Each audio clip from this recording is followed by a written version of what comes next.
feel like I need to run when you put this song on. It's such a weird intro outro. It is. I don't know what to do. Like, that's a good one. It's just like it's like the Adam West Batman show, like in between. Kind of, yeah. Ooh, we should have transition sounds. Better than That's what this is. You're listening to the Janchi Show, hosted by 3 Korean American adoptees diving headfirst into what it means to be adopted, Korean American, and more. And now, here's your hosts, Nathan, Patrick, and KJ. Welcome back to the Janchi Show. It's Patrick here with Nathan and KJ. Ooh, I kind of fucked up right there at the end. And I just said the F word really loud on the podcast. I don't normally do that. I just dropped it hard. That's fine. We have an explicit rating. That is true. We do have explicit rating. I don't know. We don't cuss very often on our show. Yeah, why not? Why not? Why don't we say whatever we want to say? I won't be cussing, though. You can cuss all you want. Go ahead. Say what you need to say. I only cuss when I hurt myself or when I'm playing video games. So. Interesting. How often? Which you do both at the same time. Sometimes. You swear at the video game and then throw the controller down in anger and it hits your pinky toe and then you swear again. Hilarious, it hits the smallest of your toes. Into my head. Yeah, and then Calvin is like, Daddy? Get the out of here! I'm playing a game! We have been lucky.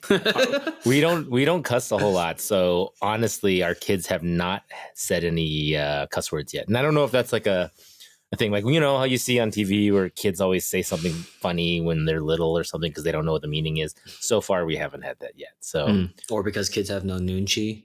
Yeah. No nunchi. Well, they're just repeating what they hear. Exactly. Yeah. So the fact that you don't cuss very much means that they're probably not hearing that to have repeated it.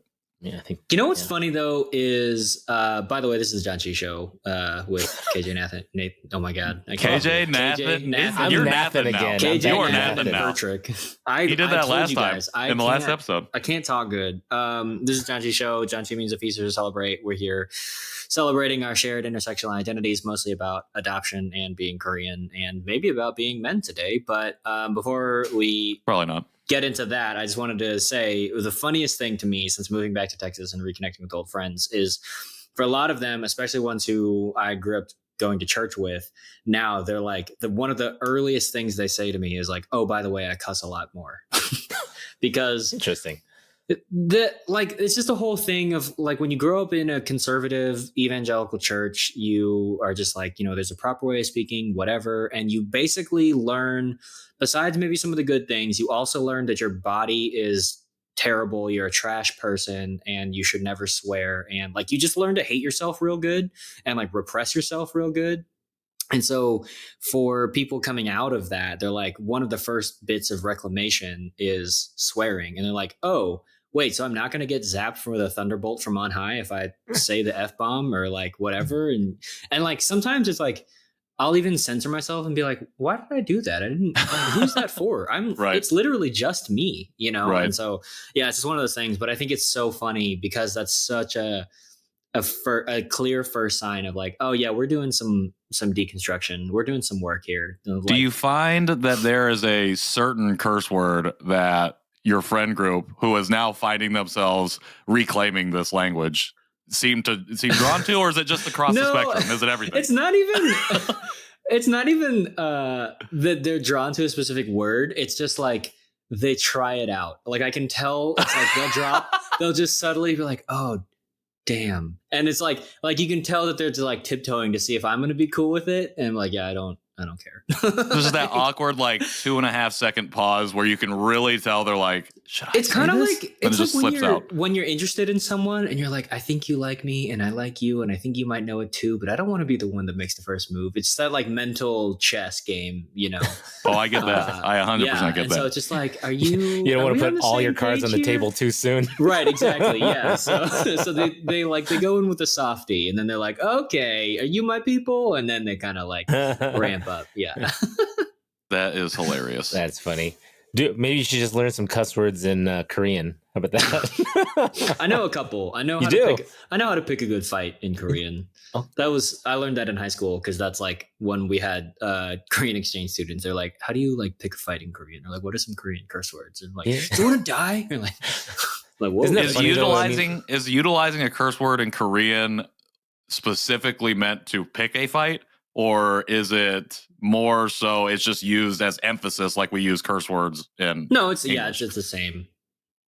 Yeah, but I like if you watch any K-drama, like anytime you hear like something like "Aish," I think that's them like getting real close. Like like a early odds deep cut for those 90 kids, like Spy Kids. It's like when whatever the girl was like shiitake mushrooms. It's like the same kind of. It's the same kind of thing. Like I used to say that. I used to do things like that. We all hear the word coming after that, assuming you speak Korean. Like you all know what they mean, but you can't say it probably because of censorship. And, I don't know how K-dramas production work, but you know how it is. So yeah. Are curse words very stigmatized in the Korean culture? Is it like the way that we, or like the way when you were describing like Christians specifically, how it's like ingrained in you early on that this is bad? Like I would say for many children, it's kind of posed that way. But then you get to a certain point where you're just flying it off the handle. Like when I was in middle school, I remember it was like, oh, I'm going to be saying all kinds of cuss words all the time now, just because I thought it was funny for whatever reason. But I'm wondering, and like especially now, I feels like it's more socially acceptable to curse. And like, I remember growing up in PG-13 movies, never an F-bomb, but now you'll probably get maybe one, depending on the type of movie or show that you're going to watch. Well, if it's PG-13, you only get one. Well, I was going to say, is it only one or is it? Yeah. Okay. If you do more than that, then you get the R rating. Okay, that makes sense. But is it like that in Korean culture where it's like, is it highly stigmatized, or is it like you get to a certain point where it's like, we're all saying it?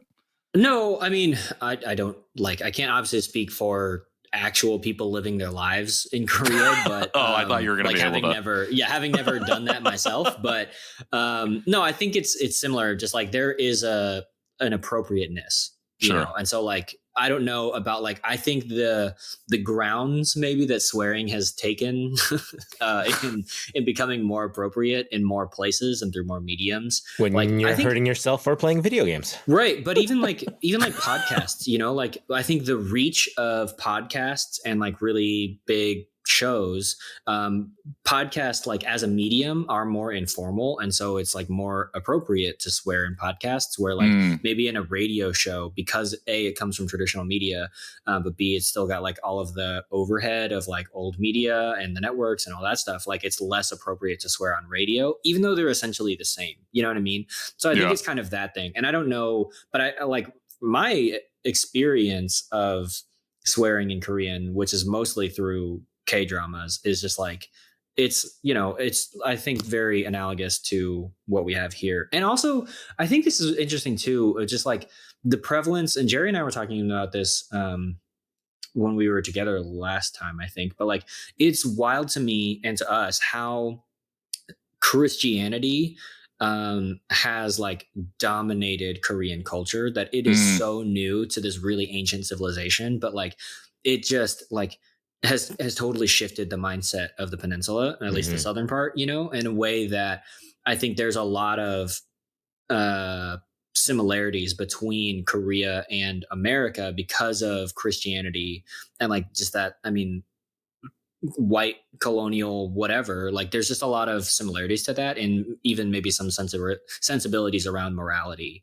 or around like what is a quote unquote appropriate, that makes sense. So that's kind of an interesting kind of thing. It's obviously it's not 1-to-1, but it might be like 1-to-3. So now there needs to be a big study on has cussing gone down in Korean culture or up based on? It's probably gone up just because I mean the way of the world, but yeah. I wonder if it's even possible to get data on that. On that question. That's how movies are There's made. data for everything. I mean, come on. I get back and look up right now and find the most used swear word per state. Well, I've seen a lot of those graphs. That is interesting. Oh, that is kind of interesting. Nathan's gonna go on a deep dive real quick, and we're just gonna pad for time. It's fine. We're just padding for time. I was gonna, Yeah. man. So when we Find out which cuss words are popular in your so while you're state. talking about that, actually, while you're looking that up, as of 2 days ago, KJ and I were just together with the aforementioned Jerry in Austin, Texas for South by Southwest. Yeah. Oh, I forgot about. yes. Yep. Yes. FOMO for Nathan. FOMO for Nathan. Are you still And looking up the hopefully states? No COVID for his co-host. Yeah, hopefully. Hopefully no COVID. Yeah. I'm I don't know, little kind of worried about it still, obviously, but excited. Oh wait, no, now I'm talking in the present, but supposed to be speaking in the past tense. That's fine because this has happened already. It's Anyways, fine. Listeners get how time works. exactly. They get. We mess with the timelines on this show. But anyway, okay, I'm just going to drop all pretense. This is obviously being recorded before we've arrived in Texas. Not. Nobody knows that. I'm messing the timelines up again. Very excited to be able to see one of my fellow co-hosts in person, and excited to get into Texas because I've never been to Austin before. Have you been to Austin before? Is Austin a place that you frequented in your Texas experience? It is not a place that I frequented. It's a place that I drove through. But Sarah has some family in Austin, and so we went fairly recently. The traffic is horrible. Right. Which is real unfortunate, and I can't imagine what traffic in Austin during South by is going to be like. So Sarah and I just plan on leaving like an hour before we need to be anywhere, even if it's like 5 minutes away. Perfect. So yeah, no, I mean Austin's a cool town.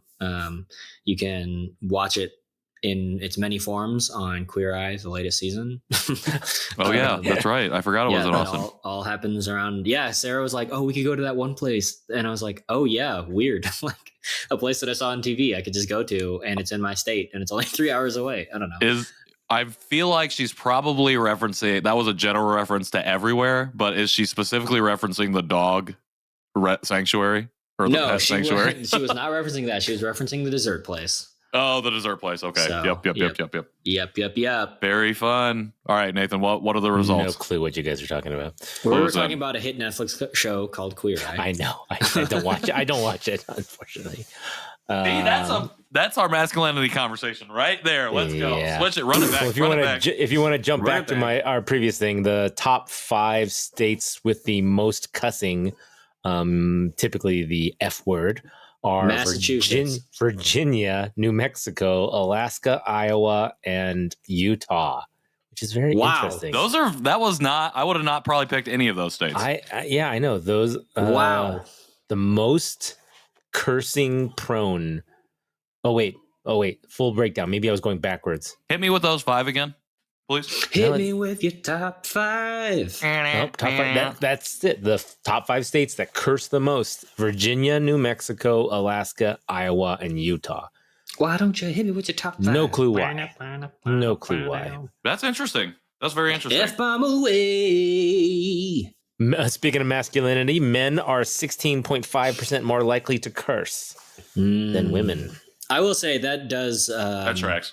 Yeah. Well, yeah, but I think that is just generally due to patriarchy. Very true. You know what I mean?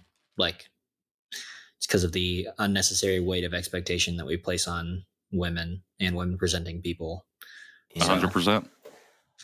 If you look at a graph of certain words that are actually, it does it by like a heat graph. Nathan is lost in the numbers. The South and Florida are actually some of the worst states.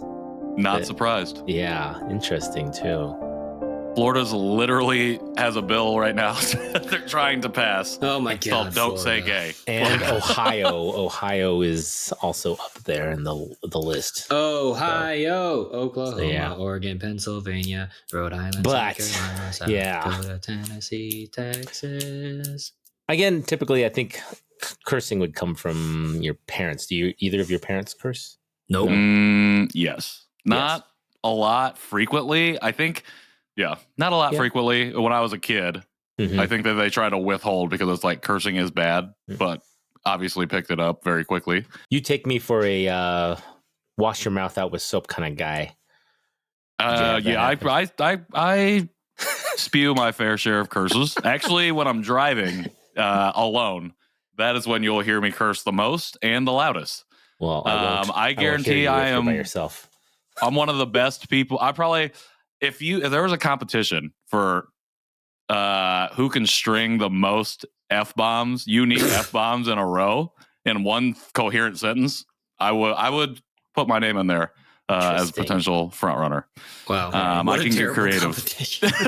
I can get creative with it. I mean, it's creative kind of. But yeah, I think something that's funny is that my mom never really used to cuss very much, and then when I got into college, like I was really I kind of like lost my filter when I was around her specifically, and one day she just started saying the F word just out of nowhere and a lot, and then she has just not stopped since, and it's kind of hilarious. And it's just like, I don't know, like the roles reversed in that sense where I feel like I started saying like you cursing a lot and she just kind of picked it up. So I think that's funny. Well, there's actually a documentary done in 2005 about the F word. And so if you're interested, you can go view that, viewers, listeners, whatever. They actually use the F word 857 times in the movie. Well, if it's a documentary about the word, I would expect them to use it a minimum 1,000 times. So right now they're not even meeting my threshold. Nope. No movie has ever broken 1,000. Jeez. Interesting. That's an interesting fact. Yeah. Is it? That's I don't know. I have no clue how any of this goes along with our adoption stories or I mean, I will say that this is probably 17 minutes of the most incoherent conversations that we've ever had on the show. This is a very coherent conversation on our experience with swearing. It's just that is true. That is true. It just feels super off topic, but I will say it does feel off topic. I actually swear the most when I like the most. You know, we talked about like all of the Christian repression that happened in my brain, but like the most at ease I have been, and consequently the most I have sweared, is when I was with y'all. And I don't know.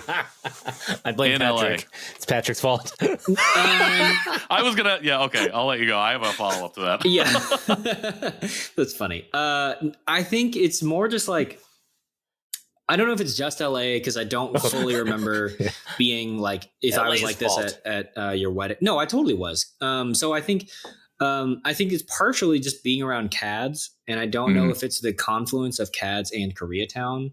Like because I met Katie in LA and then met her. Oh, again. now you're blaming Katie? Oh, right. No. Yeah. I'm saying because I met Katie in LA and then saw her again at Patrick's wedding, if that was like enough to trigger that, whatever. But sure.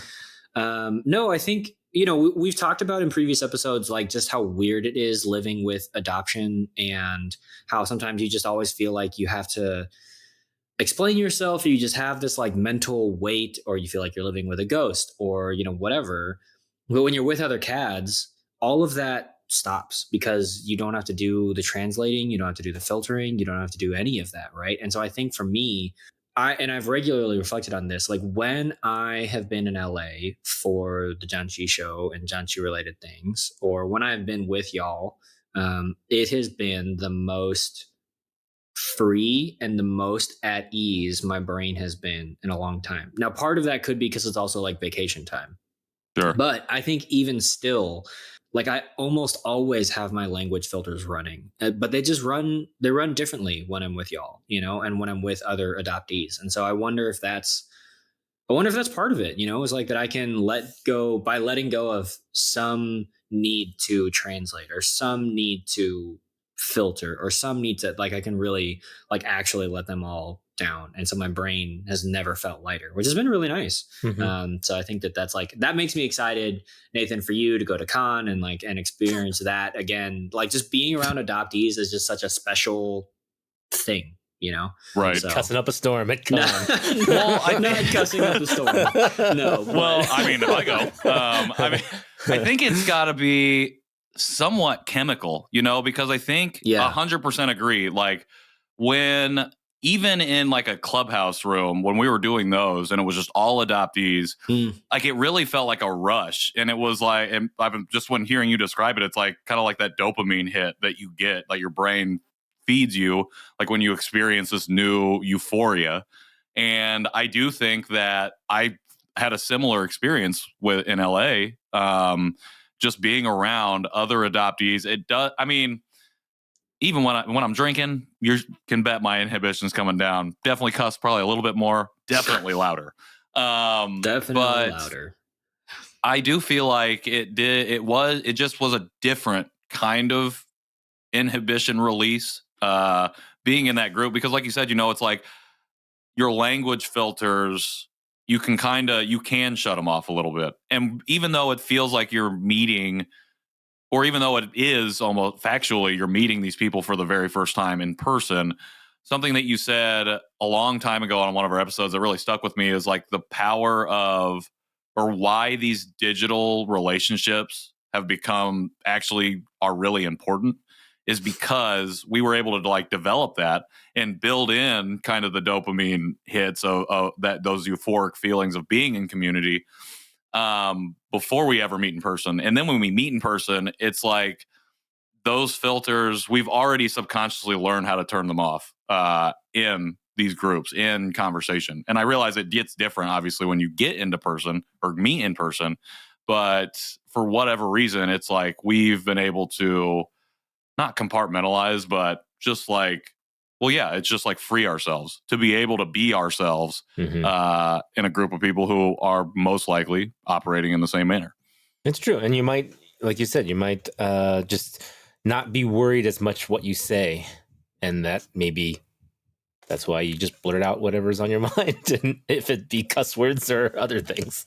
Well, I don't necessarily think it's so much more about you're worried, like what you're going to say, and a group of other adoptees. It's more that that the things that you're going to, because you can always say something offensive. You can always go off and say something that Patrick people are like, not. Don't worry, you don't have to put down stuff. You don't have to stop saying offensive things. You can keep saying exactly.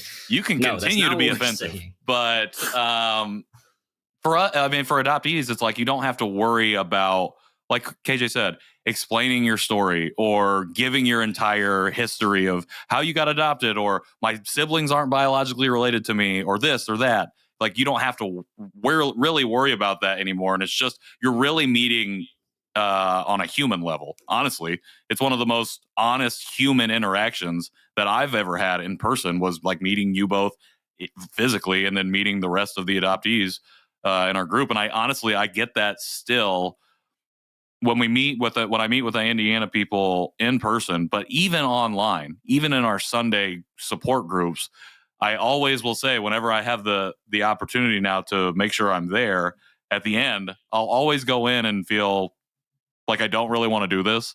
But at the end of it, it's like, I'm so glad that I did this. And it's because it's unlike any other feeling or experience or group meetup that I have or I've been privy to. So I agree. Support groups are good. I think it's just like a product of being with your people. Right. And especially when you come out of the fog, and like just have that whole experience as an adult, I think you immediately, naturally call into question, well, who are my people? And do my people exist? And am I suddenly alone? Like, I don't know, even doing the show and like being connected to a bunch of adoptees, it can still be so easy to feel like you're the only adoptee in the world. Right. Even though like, that's true, and right. more future adoptees are probably being made at this moment. But like, it's still just like, man, I just feel like I am the only one. It can feel so isolating. It can feel so alone. And one of the privileges of doing the show and doing it with video is anytime one of our guests comes on and says something about like adoptees or the adoptee community, and they just lead into like, how all of our heads will nod. Doesn't matter where they go. It doesn't matter if they're like, how adoptees are awesome, or like, how adoptees can be frustrating, or how it feels like to, it doesn't matter where they go. We're just already there with them. And like, I don't know. I mean, there probably are, but like recently there are so few spaces where I get that level of acceptance and that level of go with itness and that level of like safety in any interaction, and all of those things, and that level of like deep understanding, like experiential level understanding, you know? And I think that that's what makes it so unique and so powerful. I know obviously you can experience that in other places, but like, I don't know, for me being a dude, being heterosexual, being fairly light skinned, like I didn't realize my need for safe spaces until coming out of the fog. And then I was like, oh, what is this? And then I found a safe space. And I was like, oh, this is the thing that I was craving, you know? And now, like, I think before all of this, before 2020, I didn't understand, like, I don't know, like the need for support groups, I guess, like in Sure. a, like intellectually understood it, but like not like kind of the other things that we go through. And now having been to a thing where people just get it and been to a safe space like that. And even like it could be as simple as like women celebrating Valentine's Day, you know, like even that level of thing. Like I'm just like, oh, I get that so much more now because I've experienced that myself. And, you know, because especially for a straight white guy, the world is your safe space. So, Right. you know, Well, yeah, before all this and before 2020, like I don't even know if I could have really accurately described what a safe space was. It's particularly for me. Like intellectually, I could be like, oh, a safe space is obviously where someone goes and they're okay to be themselves. But I never really, I don't think, had ever experienced that truly in the way that I have in this community and especially with the show. I think just as you were describing that experience, KJ, I was thinking about times in the past where I had felt like I was safe, or accepted, you know, for myself. And I was like, wait a minute, I was tricking myself into thinking that I was being accepted for X, Y, or Z, when really at the end of the day, like that was like my self-forced assimilation of wanting to fit into these spaces. So it wasn't a genuine safety. It wasn't a genuine acceptance, even though I may have been being accepted by the group of people that I was with at that time. It wasn't truly safe because I couldn't actually express myself. And at that time, I wasn't able to articulate it anyways. So there probably wasn't really a safe space that I could have found that I would have actually felt safe in. So I think it takes that.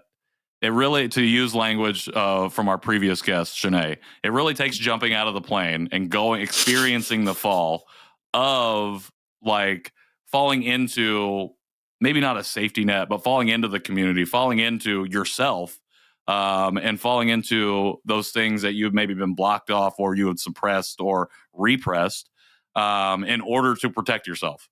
Because that's not true safety. It's just self-preservation. It's survival. And like what we've found and what we've been able to cultivate, I hope, is actual safe spaces for people to be able to come and be vulnerable. Yeah, here on the show specifically is what you're talking about. To take something from what Shanae said, actually, that the adoption community is a living organism. So what are you guys considering as a safe space specifically? Because what I'm going to say is kind of the devil's advocate of that is there's certain areas that I have come to find that I would not specifically, that are CAD related, that I would not specifically call a safe space. Oh, for sure. I'm not saying the whole thing. And when I was saying all of that, I wasn't saying just everything. Once you're in the adoptee community, you're safe now. Like you're good. Just let down everything. You're fine. Nothing bad will ever happen. That's obviously not true, and that's not true for any group or anything. I think that there are specific safe spaces, and like for me, one of them is the show, and not even the show itself, but this right here, recording with you together, our meetings on Tuesdays.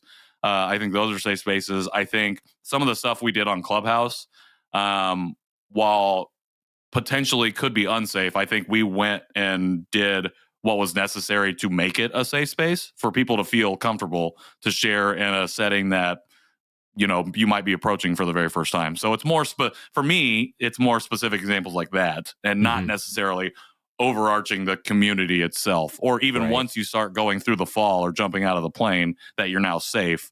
Like obviously jumping out of a plane implies danger, implies unsafety. Just to use that language, I really, really loved that analogy. Yeah. So that's for me. That's So what it looks like. I guess that would be our disclaimer is when we talk about safe spaces, be careful of what you fall into, I guess, because there are a lot of communities that are not necessarily safe.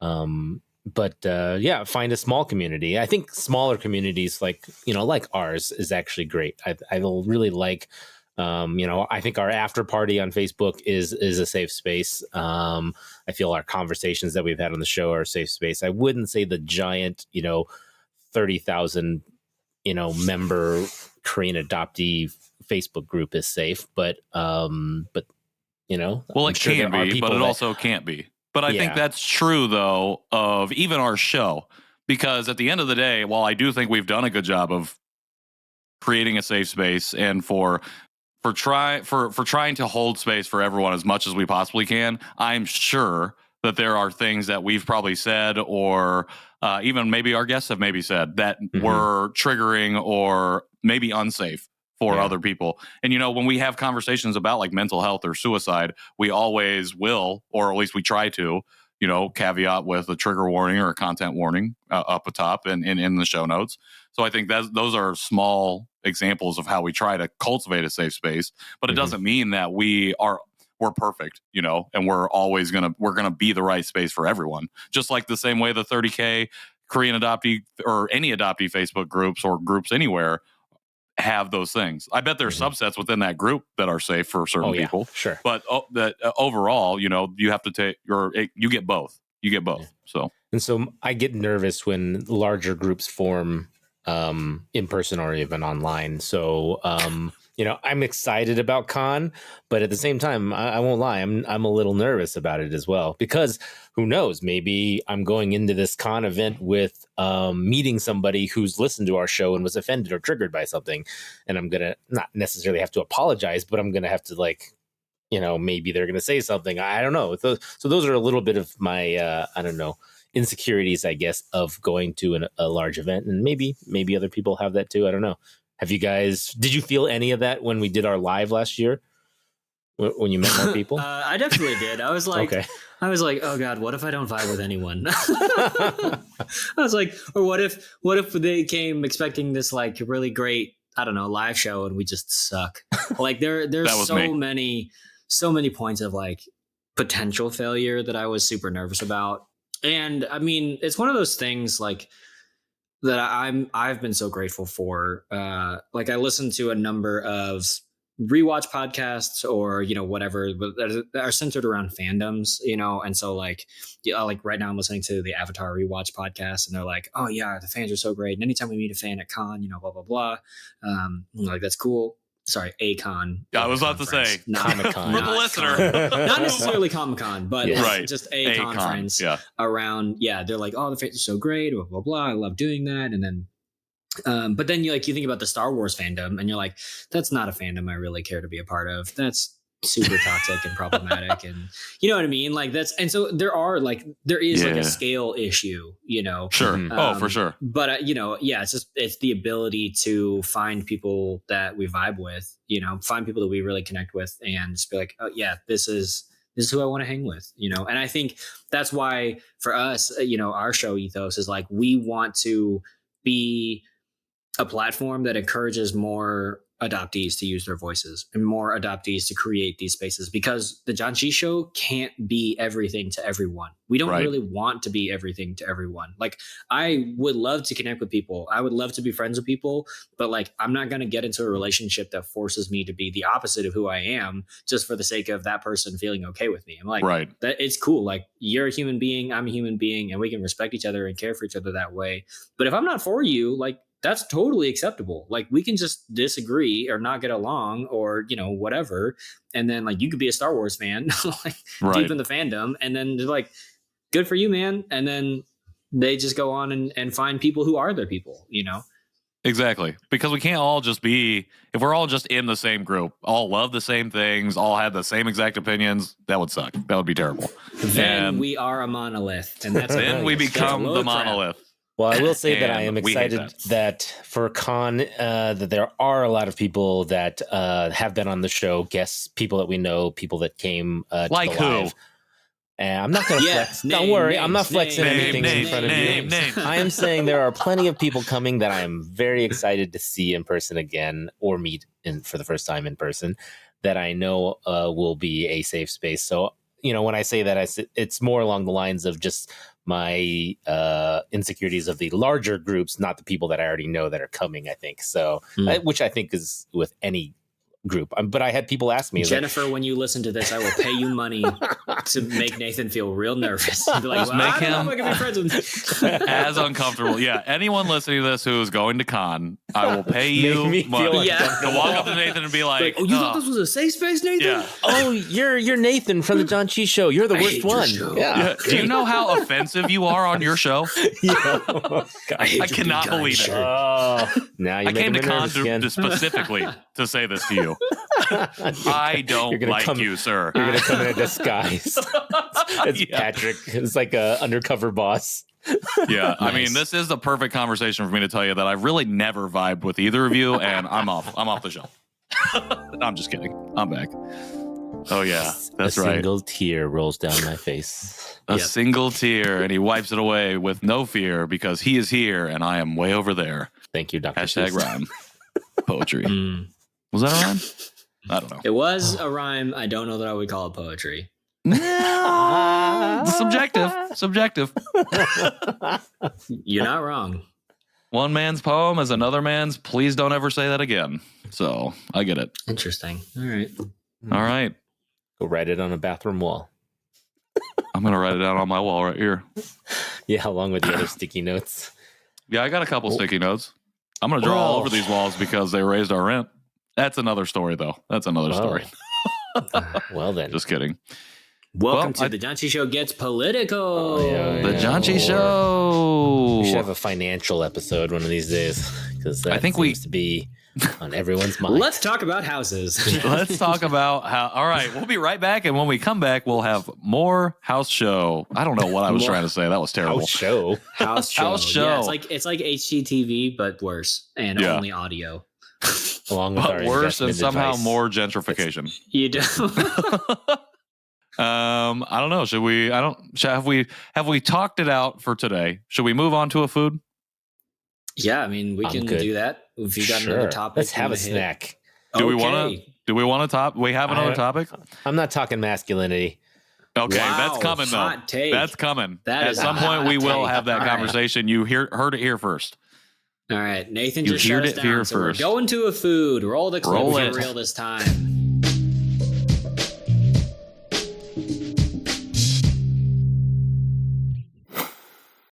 Welcome back to the Janchi Show food eating portion. Did you say food game? Food game. Ooh, let's make it a game. What are we eating today? Well, you already know because you looked at it. But 오늘은 우리 비스코티를 먹어요. Did anyone catch that? Today we are eating biscotti by Lotte. I think I said that right. Now I got to check myself. Fill for time. Lotte. We are eating so many Lotte in many products. parts. Oh, yeah. Read that though, but with a dulcet tone. It grows in many parts of the world and is a popular ingredient in cooking due to its strong smell and delicious taste. I am Patrick. Garlic. Or biscotti by Lotte. Garlic. So these look like just little garlic crackers. It looks really tasty. It looks like garlic bread, to be honest. Like on the package. So. One of our first, not our first, one of the few items that we've tried that is multiple servings in a pack. 2 servings in this one, not just one. I crushed it. Yeah, I don't. You got it right. See anything especially interesting about the packaging. Very nice. It looks like garlic bread crackers on the front of it. So since you're practicing, Patrick, can you read? Oh no. The 2 syllables after where it says biscotti in Korean. Let me pull my cheat sheets up because I need help. All right. Fill for time. Fill for time. It says garlic. No, I don't know. I want to know what the it probably does say garlic. 5.1% is though. Well, isn't the second one Ga? Oh, you got it. You know what it is? Garlic. Close. Yeah, that's it. It is it. It's Konglish for kalik. Kalik. I can see it now. I can see it now that I got my thing pulled up. I know it's a G and an A, Konglish but- is like some of the easiest Korean to read, and I don't know why. Maybe it's because it's all too like this Konglish here. Bisu koti is just like that. Just makes sense in my brain. But then if I have to read like full on Korean, I'm like, I don't know. This takes me like a long time. So I don't know what's up with that. Whoa, this is expired. Man, I'm not even gonna say it. Never mind. All right. What? Anyways, Nope. Be honest. What were you gonna say? Hit my Siri. barely. I hit Siri. I'm It not is saying a it. strong garlic smell. Ooh, they're bigger than I thought. They look like Open. giant. I'm not gonna lie. These look like giant croutons. Garlic croutons. Feel like the smell that I just smelled made me think I walked into an Olive Garden, and not in a bad way. Yep. Yeah. Right. Where's my breadsticks and my boat of My Where's infinite my salad. Caesar salad? Yeah. That's what I'm wanting. no the breadsticks and the boat of the garlic Caesar dressing or whatever to dipping. What is it? No, it's Alfredo. That's what it is. Mm-hmm. Olive Garden, and when we were in college, we used to go get the all-you-can-eat salad, Unlimited. soup salad, and Oh, breadsticks. yeah. Yeah, That we was would awesome. always go. I would do that They hated a us. lot. We didn't have Olive Garden where I went to college. Hmm. You know what they did have? McDonald's. This is really sweet. These are that's what I was They're going to say. very So sweet. other than the garlic part of it, which is expected, it's sweeter than I expected. I like sure. it. It might be It a has- tad It too only has sweet. 3 grams of sugar, though, it says. No, it has 8 grams of sugar. Oh, total. It includes 3 grams of added sugars. Oh, added sugar. We should have left that added part Nathan's out. like, the smallest number, that's the one I'm going with. I'm glad they don't say anything about being high protein. These are Remember that time that Oh, we had yeah. that high protein or that like shrimp cracker, and it was like high protein shrimp, and it was less than 1 gram. Yeah. This is delicious. These aren't These are bad, good. but again, I feel like I should put them on my Caesar salad. I do got some salad. They'd be downstairs. huge croutons. I'd be so annoyed eating this with a salad. Yeah, I know, but I mean, if they were smaller, that essentially tastes like a garlic crouton on my Caesar salad. They're just like a little bit. Too sweet. I think Yeah. for me, a little too sweet, a little too not soft, but like softer than a crouton. You know what I mean? And Yeah. it's like But that is that because texture. they're expired? I wasn't gonna say it, but I probably. already said it. It's because I bought these for you guys last year. Wow. Well, it's real good. I That's like it. pretty good. Almost as good as the Kenobi trailer that dropped yesterday. Ooh. I don't know. Ratings? What do you guys think? Yeah, these are maybe too good. I can't even like do a good podcast because I'm busy eating them. All right, I'll go first. I'm giving it a 4. A little too sweet, and then that little too soft texture. They're really good, and I would eat all of them. I'm gonna eat all of them. I'm actually gonna even share them with Emily because she's a big crouton person, so I think she needs to try these. But That's rude of I you to think- say. She's a big normal person. She's not a crouton person. I mean, I'm just saying. Called I'm your just wife a saying, crouton?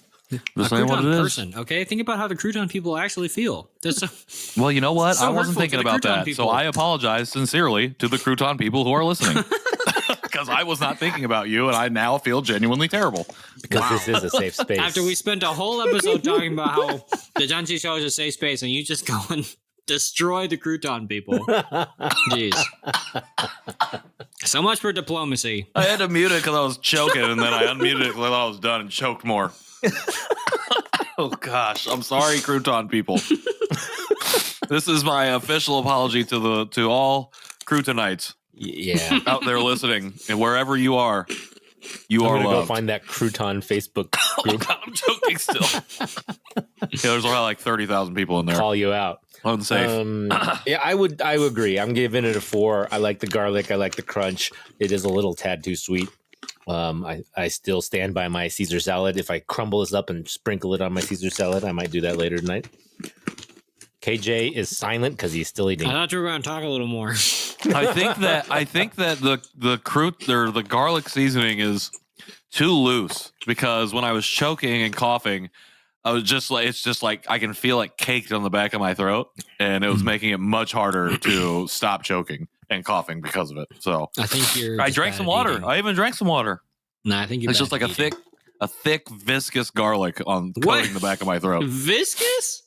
I don't know. I heard that word on That TV is the other opposite day. of Entirely powder. the wrong You word. can't be powdery and viscous at the same time. Well, you asked this garlic piece in the back of my throat. The viscous part is your salivary glands. On this edition of Patrick Knows Words, Patrick doesn't know what viscous means. Viscous means having a thick, sticky consistency between solid and liquid. So Okay, I stand by it that then. is- I stand No. by the choice. That's entirely incorrect. in between thick and liquid in the back No. of my throat. Yeah, now viscous you're offending the is viscosity Oh my groups gosh. out there. No, he To didn't the call viscous anyone To the people Okay. of viscous, I'm not going to eat I another one while you're apologize. making a bit because I have to get my rating. I'm going to give this a 4.75.